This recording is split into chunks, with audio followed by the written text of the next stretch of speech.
Comrade সভাপতি, মঞ্চে আছেন দেবলীনাদি, তাপসদা, পুলিন্দা সহ আমাদের পার্টির নেতৃত্ব, আপনারা যারা এখানে আছেন, দূর থেকে যারা আমার কথা শুনতে পাচ্ছেন, আমাদের কথা শুনতে পাচ্ছেন, আমার গুরুজনেরা, আমার ভাইরা, বোনেরা, বন্ধুরা। আমি বলার আগে আমাদের নেতৃত্বরা বলেছেন, আমার পরে দেবলীনাদি বলবেন। আমি খুব বেশি কথা বলে আপনাদেরকে আটকে রাখছি না। এমনিতে মাঝখানে বৃষ্টির জন্য আমাদের সভা শুরু করতে অনেক দেরি হয়েছিল। মাঝখানে এমন বৃষ্টি পড়ছিল যাতে মনে হচ্ছিল যে আজকে হয়তো সবার কাজটা করা যাবে না।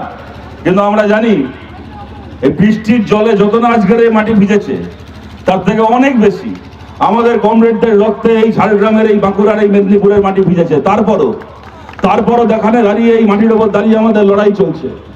যত আক্রমণ এখানে আমাদের ওপর হয়েছে, খালি বামফ্রন্ট সরকার চলে যাওয়ার পরে নয়, আমাদের রাজ্যে বামফ্রন্ট সরকার থাকতে এই পশ্চিম মেদিনীপুর, ঝাড়গ্রাম জেলায়, বাঁকুড়ায়, পুরুলিয়াতে আমাদের যত কমরেডকে আমরা হারিয়েছি, আমাদের যত পার্টি অফিস দখল হয়েছে, আমাদের যত কমরেডকে মিথ্যে মামলায় বছরের পর বছর ঘর ছাড়া হয়ে থাকতে হয়েছে, আমাদের যত কমরেডকে মেরে সারা জীবনের জন্য পঙ্গু প্রতিবন্ধী করে দেওয়া হয়েছে, এত আঘাত, এত আক্রমণের পরে এই পার্টিটার নাম সিপিআইএম বলে এই পার্টিটা কোনো মাটির ওপর দাঁড়িয়ে আছে। অন্য কোনো দল হলে অনেক আগে পার্টি অফিসে তালা লাগিয়ে উঠে চলে যেত। কিন্তু আজকে খালি আমরা দাঁড়াতে নেই এখানে, আজকে খালি আমরা দাঁড়ানোর জন্য আসিনি, আজকে আমরা সামনের দিকে এগোনোর জন্য এসেছি। আমাদেরকে সামনের দিকে এগোতে হবে। এখন যখন আমাদের এই সবার প্রস্তুতি চলছিল, একদিকে দিল্লি থেকে প্রেস কনফারেন্স করে, সাংবাদিক সম্মেলন করে ইলেকশন কমিশন আমাদের রাজ্যে ভোটের তারিখ ঘোষণা করেছে। তার ঠিক একটু আগে হঠাৎ করে দেখি মিডিয়ায় খবর দেখাচ্ছে কি না, বলছে মমতা বন্দ্যোপাধ্যায় নাকি রাজ্য সরকারি কর্মচারীদের জন্য ডিএ ঘোষণা করে দিয়েছেন। আমাদের মিডিয়ার বন্ধুদেরকে বলছি, মমতা বন্দ্যোপাধ্যায় ডিএ ঘোষণা করেননি। আমরা বামপন্থীরা মমতা ব্যানার্জির গলার ভেতর হাত ঢুকিয়ে ওই ডিএটাকে ঘোষণা করিয়েছি। সুপ্রিম কোর্ট অব্দি লড়াই করে ওদের হাজারটা ছল চাতুরির তালবাহানার শেষ করে ওর গলার ভেতর হাত ঢুকিয়ে ডিএটাকে ঘোষণা করিয়েছি। মাঝে মধ্যে খবর দেখান আপনারা, পশ্চিমবাংলায় নাকি যারা টাকা দিয়ে চাকরি কিনেছিল তাদের চাকরি বাতিল হয়েছে। বাংলায় যারা টাকা দিয়ে চাকরি কিনেছিল তাদের চাকরি বাতিল হয়নি। বাংলায় যারা তৃণমূলকে পয়সা দিয়ে চাকরি কিনেছিল, আমরা ঝেঁটার বাড়ি মেরে তাদেরকে চাকরি থেকে তাড়িয়েছি, তাদের হাত থেকে আমরা স্কুলগুলোকে মুক্ত করেছি। টিভিতে খবর শোনায়, কাগজে হেডিং হয়, রাজ্যে নাকি তৃণমূলের মন্ত্রী পার্থ, জ্যোতিপ্রিয়, মদন মিত্র, তৃণমূলের বড় বড় নেতা অনুব্রত, তারা সব নাকি জেলে ঢুকেছে। তারা কেউ জেলে ঢোকেনি, ওগুলোকে বাড়ি থেকে বার করে লাথি মারতে মারতে আমরা জেলে ঢুকিয়েছি। আমরা লড়াই করে ওগুলোকে জেলের ভাত খাইয়েছি। আপনাদেরকে কথাগুলো এই কারণে বলছি, বিধানসভার ভেতর একটা আসন না থাকা সত্ত্বেও যদি আমরা কমিউনিস্ট পার্টি এই কাজগুলো করতে পেরে থাকি, তাহলে বিধানসভার ভেতর দাঁড়িয়ে যদি আমরা আমাদের কথা বলার সুযোগ পাই, যদি বিধানসভার ভেতর দাঁড়িয়ে আমরা লড়াই করার সুযোগ পাই, তাহলে ওই মমতাকে, ওই অভিষেককে জেলের ভাত আমরা খাওয়াবো। গতকাল মমতা দেখছিলাম, কালকে মোদী বলছেন, কালকে আমি টিভিতে দেখছি মোদীর ব্রিগেডের সভা। আমি সত্যি কথা বলছি, বিজেপির লোকগুলোর মাথায় বুদ্ধি আছে। মোদীর মঞ্চ বানিয়েছে, একদিকে করেছে দক্ষিণেশ্বরের মন্দির, যেন কালী ঠাকুরদের পার্টি মেম্বার ছিল, আর মোদী যেখানে ঠিক ভাষণটা দিচ্ছে দেখছি মোদী এখানে আপনারা ক্যামেরা নিয়ে ভিডিও করছেন। এরকম কালকে স্বাভাবিক প্রধানমন্ত্রী সামনে অনেকগুলো ক্যামেরা ভিডিও হচ্ছে, তো সেই দেখি ভিডিওতে মোদীর মুখটা দাঁড়িয়ে মোদীরা মাইকে ভাষণ দিচ্ছে, আর মোদীর মাথার পেছনে আরেকটা এত বড় মোদীর হাসি মুখের ছবি, পেছন থেকে মোদীর দিকে তাকিয়ে আসছে। ওই ছবিটাকে দেখতে দেখতে মনে হচ্ছিল মোদী মাইকে ভাষণ দিচ্ছেন যে আমরা চুনকে আমরা হিসেব নেব, আমরা তৃণমূলের অপরাধীদেরকে শাস্তি দেব, আমরা তৃণমূলের চোরদেরকে জেলে ঢুকাবো। মোদী মাইকে দাঁড়িয়ে এই কথাগুলো বলছে, আর মোদীর কথা শুনে মোদী নিজেই স্টেজের পেছন থেকে আসছে। আমি বলছি, ইডিকে সিবিআইকে কোনো বাড়তি কাজ করতে হতো না, ইডিকে সিবিআইকে সিপিএম এর দালালি করতে হতো না, কংগ্রেস বিজেপি কারোর দালালি করতে হতো না। ইডি সিবিআই যদি শুধুমাত্র ভারতের সংবিধান মেনে নিজের করণীয় দায়িত্বটুকু পালন করত, তাহলে পিসি ভাইপো আজকে জেলের ভাত খেত। ইডি সিবিআই সেই কাজটা করেনি, পিসি ভাইপো জেলের ভাত খায়নি। বিজেপিকে আপনারা 10টা বছর 12টা বছর সময় দিয়েছেন, কমিউনিস্ট পার্টিকে আপনারা 5টা বছর সময় দিন। আমাদের অনেক কমরেডকে, যাদের সঙ্গে একসাথে মিটিং করেছি, মিছিল করেছি, তাপসদা বলার সময় বলছিল আমাদের যে কমরেডদের আজকে এই মঞ্চে বসে থাকার কথা ছিল, তাদের অনেকের নামে নাম লেখা শহীদ বেদিতে এখন আমাদেরকে মালা দিতে হয়। চোখের সামনে সে কমরেডদের ছেলে মেয়েগুলো বড় হচ্ছে, বাবাকে দেখতে পাইনি, মাকে দেখতে পাইনি, চেনে না বাবার মুখটা, মায়ের মুখটা। বাবাকে মাকে জন্মের কয়েকদিনের মধ্যে হারাতে হয়েছিল মাওবাদীদের হাতে, তৃণমূলীদের হাতে। আমাদের বুকে অনেক হিসেব, অনেক কষ্ট, অনেক রাগ জমা আছে। বিজেপিকে 12টা বছর সময় দিয়েছেন, আমাদেরকে 5টা বছর সময় দিন। মমতাকে, অভিষেককে জেলের ভাত আমরা খাওয়াবো। ওই কংসাবতী থেকে যারা বালি চুরি করে, ওই বালিচোরদেরকে জেলের ঘানি আমরা জানাবো। গোটা বাংলা জুড়ে যারা স্কুলগুলোকে বন্ধ করেছে, স্কুলের চাকরি বিক্রি করেছে, চোরগুলোকে আমরা জেলে ঢোকাবো। ওয়াকফের সম্পত্তি গোটা বাংলা জুড়ে তৃণমূলের যত নেতা দখল করেছে, ওয়াকফের সম্পত্তিগুলোকে আমরা উদ্ধার করব। একটাবার ভরসা করে আমাদেরকে এই দায়িত্ব দিন, এই কাজগুলোকে আমরা করে দেখাবো। দেখুন, এখানে দাঁড়িয়ে ঘন্টার পর ঘন্টা তৃণমূলকে নিয়ে, বিজেপিকে নিয়ে গালাগাল দেওয়া যায়, কিন্তু গালাগাল খেয়ে তৃণমূল চুরি করা বন্ধ করবে না, বিজেপিও দাঙ্গা করা বন্ধ করবে না। আপনারা এতদিনে তৃণমূলকে চিনে গেছেন, এটা এমন পার্টি, এগুলোকে মাঝে মধ্যে নেতাগুলোকে দেখে ভাবি এগুলো কোন লগ্নে জন্ম হয়েছে জানি না। এই নেতাগুলো একটা এমন চোর, এমন চোর, এগুলো যে কদিন বেঁচে আছে তো চুরি করবে। এগুলো দেখবেন মোড়ে ভূত হয়ে গেলে শ্মশানের কাঠ চুরি করে পয়সা কামাবে। কি লাভ বলুন তো এদেরকে গালাগাল দিয়ে? গালাগাল খেয়ে এরা জীবনে চুরি করা বন্ধ করবে। গালাগাল খেয়ে দেখবেন কোনদিন ছাগল ঘাস খাওয়া বন্ধ করে দেবে। তৃণমূল কোনোদিন ঘুষ খাওয়া বন্ধ করবে না। এদেরকে গালাগাল দেওয়া মানে নিজেরও সময় নষ্ট, অন্যেরও সময় নষ্ট। তাই এদেরকে গালাগাল দিয়ে আমরা আমাদের সময় নষ্ট করতে চাই না। আমরা বলছি আর কয়েকদিনের মধ্যে, আর 5 সপ্তাহের মধ্যে বিধানসভার ভোট হবে। বামপন্থীদেরকে জেতান, সিপিআইএমকে জেতান, কমিউনিস্ট পার্টিকে আপনারা জেতান। আমরা কতগুলো কাজ করতে চাই পশ্চিমবাংলার বিধানসভায় গিয়ে। আজকে মমতা বন্দ্যোপাধ্যায় ঘোষণা করেছেন মুয়াজ্জিনদের জন্য, পুরোহিতদের জন্য 500 টাকা করে ভাতা বাড়াবেন। ঘোষণা করেছেন, ভালো করেছেন। মমতা বন্দ্যোপাধ্যায় মুয়াজ্জিনের ভরসায়, পুরোহিতের ভরসায় ভোট করেন।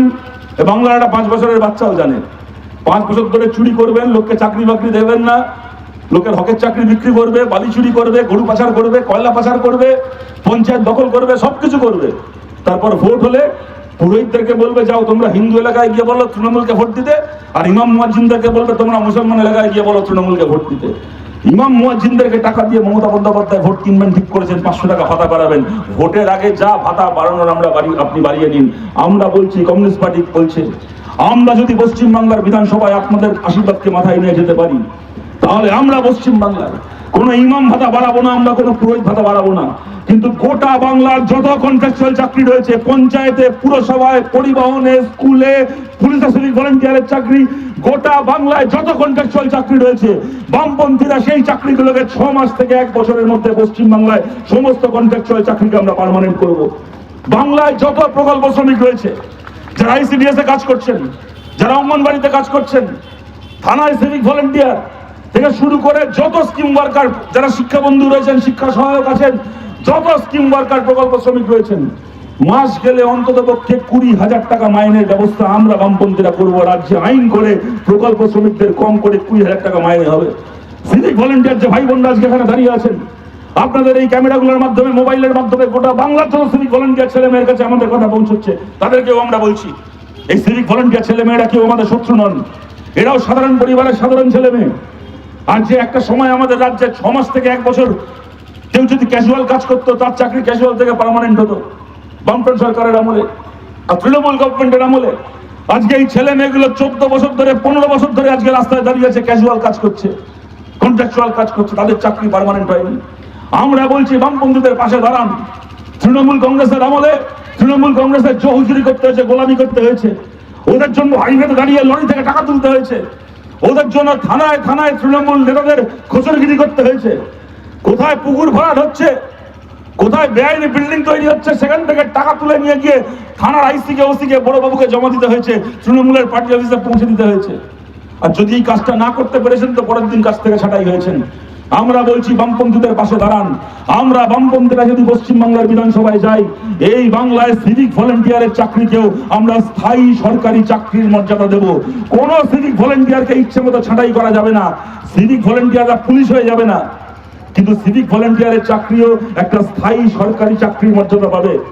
আপনিও পেনশন পাবেন, রিটায়ারমেন্টের পরে আপনিও ডিএ পাবেন, আপনারা শরীর খারাপ হলে আপনি মেডিকেল বেনিফিট, মেডিকেল লিভ পাবেন।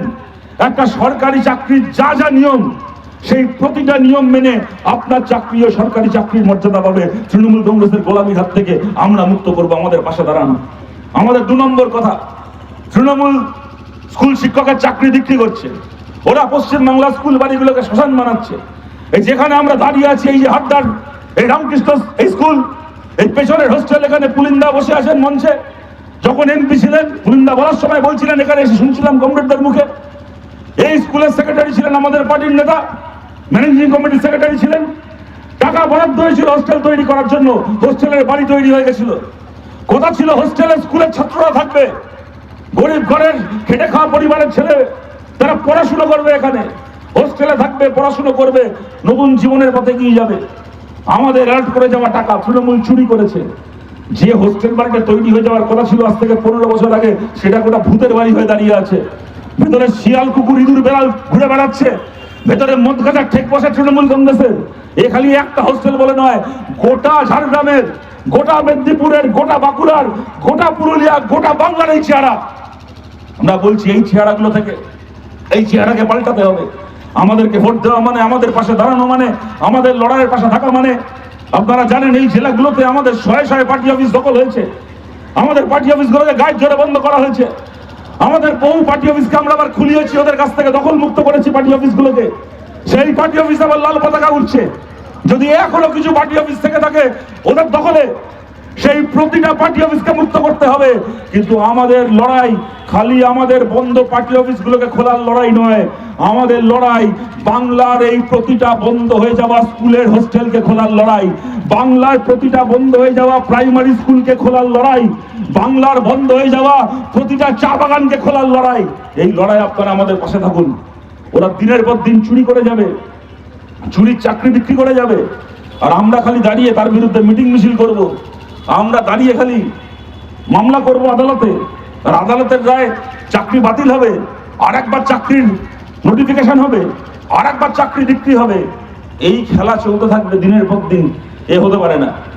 ওদের চুরি, ওদের চাকরি বিক্রির পাল্টা আমাদের মিটিং মিছিল আর মামলা নয়, ওদের চাকরি বিক্রির পাল্টা স্বচ্ছ নিয়োগ।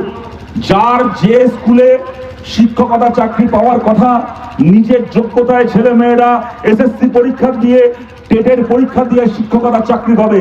স্কুলগুলোতে বাড়ির যে ছেলে মেয়েগুলো পড়তে যাচ্ছে, ছোট ছোট বাচ্চাগুলো পড়তে যাচ্ছে স্কুলগুলোতে, তারা স্কুলে গিয়ে সঠিক মাস্টার মশাইয়ের কাছে পড়াশোনা করার সুযোগ পাবে। এই লড়াইটা আমাদের লড়াই। এই লড়াই আপনারা আমাদের পাশে দাঁড়ান, এই লড়াই আপনারা আমাদের পাশে থাকুন। এই স্কুলগুলোকে, বাংলার শিক্ষাকে আমরা আবার আগের জায়গায় ফেরাতে চাই।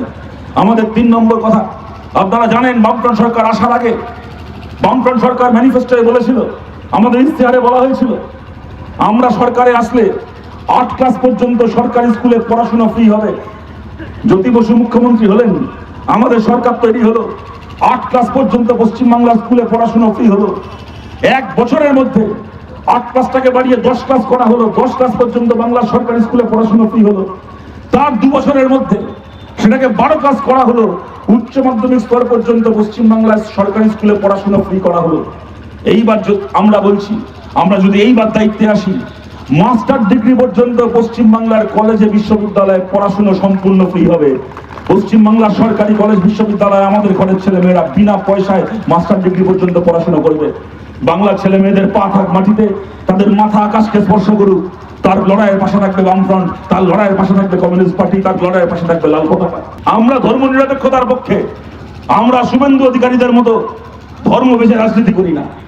কিন্তু আমরা ধর্ম নিরপেক্ষতা বলতে আমরা নাস্তিক কথা বুঝি না, আমরা নাস্তিক হওয়া বুঝি না, আমরা মন্দির মসজিদের গেটে তালা দিয়ে দেওয়া বুঝি না।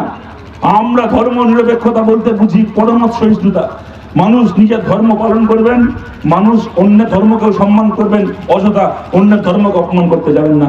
আমরা ধর্ম বেছে খাই না, কিন্তু আমাদের সরকার থাকলে সব ধর্মের মানুষ নিজের ইচ্ছে মতো নিজের ধর্ম পালন করতে পারে। আর সারা জীবন তৃণমূল করে, ওই তৃণমূল করার সময় মমতা ব্যানার্জির সঙ্গে গিয়ে টিপু সুলতান মসজিদের ইমামের সাথে বসে রোজার মাসে ইফতারি করতেন।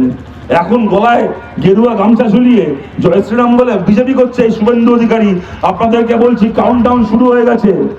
সামনের এই মার্চ মাস, এরপর এপ্রিল মাস, মে মাসের 3 তারিখ বিধানসভা ভোটের, না 4 তারিখ বিধানসভা ভোটের ফলাফল বেরোবে। বিজেপি পশ্চিমবাংলায় গোহারা হারবে। তারপরে আমরা দেখতে চাই তৃণমূল কংগ্রেস ছেড়ে বিজেপিতে গেছিল শুভেন্দু, ওই শুভেন্দু আর কদিন বিজেপিতে থাকে। আজকে দেখি দুপুরবেলা এখানে এক সাংবাদিক বন্ধু প্রশ্ন করছিলেন, আজকে নাকি দুপুরবেলা শুভেন্দু অধিকারীরা জানিয়েছে শুভেন্দু নাকি এবার 2টো কেন্দ্র থেকে প্রার্থী হবে, ঠিক করেছে পশ্চিমবাংলায়। দুটো কেন্দ্র থেকে প্রার্থী হবে। তো শুভেন্দু বাবুকে বলছি, আপনি ভালো সিদ্ধান্ত নিয়েছেন, আপনি দুটো কেন্দ্র থেকে অবশ্যই প্রার্থী হন। তার পাশাপাশি আপনার প্রতি একটা পরামর্শ, আপনি খালি দুটো কেন্দ্র থেকে প্রার্থী হবেন না, আপনি দুটো দল থেকেও প্রার্থী হন। একটা কেন্দ্রে তৃণমূলের প্রার্থী হন, একটা কেন্দ্রে বিজেপির প্রার্থী হন। ভোটটা হয়ে গেলে কোনো না কোনো একটা দল আপনার পাশে দাঁড়াবে। এদের এই ধর্মবেশে রাজনীতি কদিন চলে আমরাও দেখতে চাই। বাংলা ছিল, বাংলা ধর্মনিরপেক্ষ ছিল, বাংলা ধর্মনিরপেক্ষ আছে, বাংলা ধর্মনিরপেক্ষ থাকবে, যেখানে সব ধর্মের মানুষ নিজের ইচ্ছে মতো নিজের ধর্ম পালন করবেন।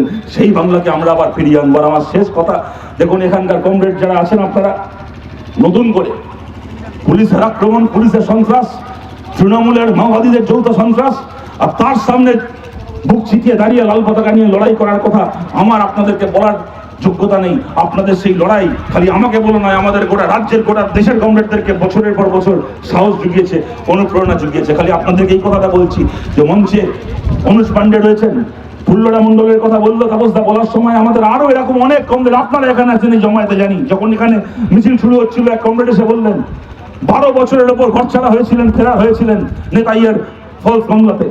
এরকম অসংখ্য কমরেডরা রয়েছেন যাদের বিরুদ্ধে এরকম ভাবে নানা রকম মিথ্যে মামলায় জেলে ঢোকানো হয়েছিল, ঘরছাড়া করা হয়েছিল দিনের পর দিন। আপনারা সেই সমস্ত কমরেডকে আপনারা জানেন, আমাদের পার্টি পাশে থেকে লড়াই করে জেল থেকে বার করে এনে আবার নিজের পরিবারের কাছে, নিজের এলাকায় ফিরিয়ে এনেছে। কদিন পরে বিধানসভার ভোট হবে।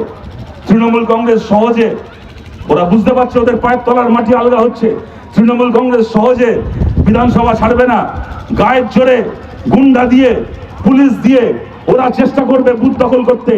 আপনাদেরকে বলছি, আমাদের কমরেডদেরকে বলছি, আমাদের বীর কমরেডদেরকে বলছি, তৃণমূল যে ভাষা বোঝে ওদের সঙ্গে সেই ভাষায় লড়াই করে বুথকে রক্ষা করতে হবে, বিধানসভায় জিততে হবে। এইটা করতে গিয়ে আবার ফলস মামলা হবে। দাঁড়িয়ে একবার এই কথা বলবো না যে কোনো অসুবিধা হবে না, মিথ্যে মামলা হবে, দু একটা ফলস কেস হবে, পুলিশি হুজ্জুতি হয়রানি হবে, কিন্তু যত মিথ্যে মামলা হোক, যত পুলিশি হুজ্জুতি হোক, জানবেন দায়িত্ব আপনার নয়, দায়িত্ব আমাদের পার্টির দায়িত্ব। প্রতিটা মামলা, প্রতিটা পুলিশি হুজ্জুতির মোকাবিলা করে আমাদের পার্টির দায়িত্ব, আমাদের প্রত্যেকজন কমরেডকে। এবং খালি আমাদের কমরেড বলে নয়, আমাদের পার্টির বাইরেও যে সাধারণ মানুষ এই লড়াইগুলো লড়বেন তৃণমূলের বিরুদ্ধে বুথে দাঁড়িয়ে, তাদের প্রত্যেককে আইনি লড়াইয়ে মুক্ত করে আনার কাজ আমাদের। এই লড়াই আমরা পাশে থাকবো। তৃণমূল যে ভাষা বোঝে ওদের সঙ্গে সেই ভাষায় কথা বলে ওদের হাত থেকে বুথকে রক্ষা করুন। বিধানসভায় আমাদেরকে জিততে হবে। আপনাদের কাছে এই কথা বলে আপনাদের সবাইকে ধন্যবাদ জানিয়ে আমার কথা শেষ করছি। ভালো থাকবেন সবাই, নমস্কার।